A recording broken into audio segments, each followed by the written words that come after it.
नमस्कार साथियों। ओम नमो भगवते वासुदेवाय। अधिक मास के 5वें दिन की वास्तविक कथा, द्रौपदी का पूर्व जन्म। सनातन धर्म में अधिक मास पुरुषोत्तम मास का विशेष महत्व है। इस पावन पवित्र महीने के प्रत्येक दिन सुनी जाने वाली कथाएं मनुष्य के कर्मों, प्रारब्ध और भगवान की लीलाओं का अद्भुत बोध कराती हैं। अधिक मास के 5वें दिन की कथा का संबंध महाभारत काल की सबसे महत्वपूर्ण पात्र द्रौपदी से है। यह कथा हमें सिखाती है कि अनजाने में की गई भूल या सही समय पर सही सलाह न मानना कैसे मनुष्य के भाग्य को बदल देता है।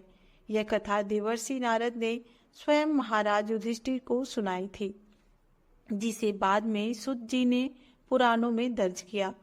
प्राचीन काल में मेधावी नाम के एक महान ऋषि थे। उनकी एक परम सुंदरी और संस्कारी कन्या थी, जो अगले जन्म में द्रौपदी बनी।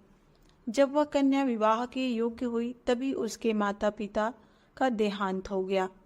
वह अनाथ हो गई और तपोवन में अकेली रहकर भगवान की भक्ति करने लगी।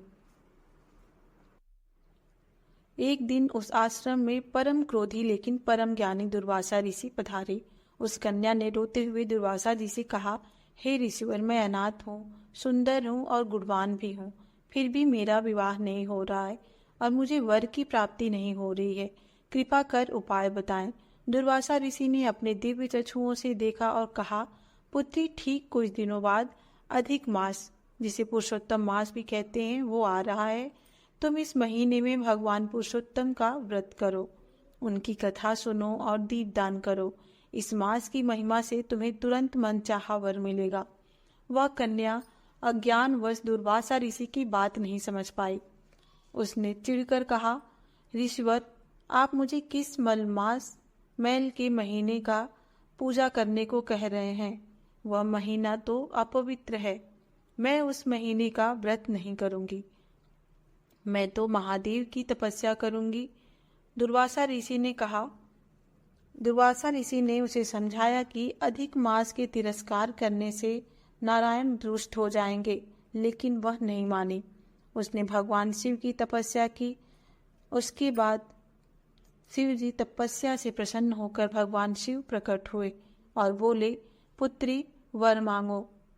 वह कन्या इतनी व्याकुल थी कि उसने हड़बड़ाहट में भगवान शिव से 5 बार वर मांग लिया। भगवान शिव मुस्कुराए और बोले, तथास्तु। अगले जन्म में तुम्हें 5 अत्यंत पराक्रमी पति मिलेंगे। वह कन्या रोने लगी और बोली, हे प्रभु, एक स्त्री के 5 पति कैसे हो सकते हैं? यह तो अधर्म होगा। तब शिवजी ने उसे उसके पिछले अपराध की याद दिलाई। पुत्री, तुमने दुर्वासा ऋषि के कहने पर भी अधिक मास का तिरस्कार किया था।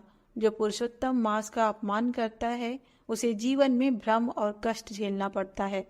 तुमने मुझसे 5 बार पति मांगा, इसलिए अगले जन्म में तुम राजा द्रुपद के घर द्रौपदी के रूप में जन्म लोगी और तुम्हें 5 पांडव पतियों के रूप में मिलेंगे। अधिक मास के 5वें दिन की यह कथा हमें यह संदेश देती है कि समय का चक्र और भगवान की लीला अपरंपार है।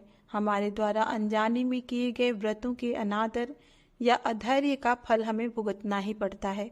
इसलिए पुरुषोत्तम मास में श्रद्धा पूर्वक भक्ति करनी चाहिए और ईश्वर के विधान पर अटूट विश्वास रखना चाहिए।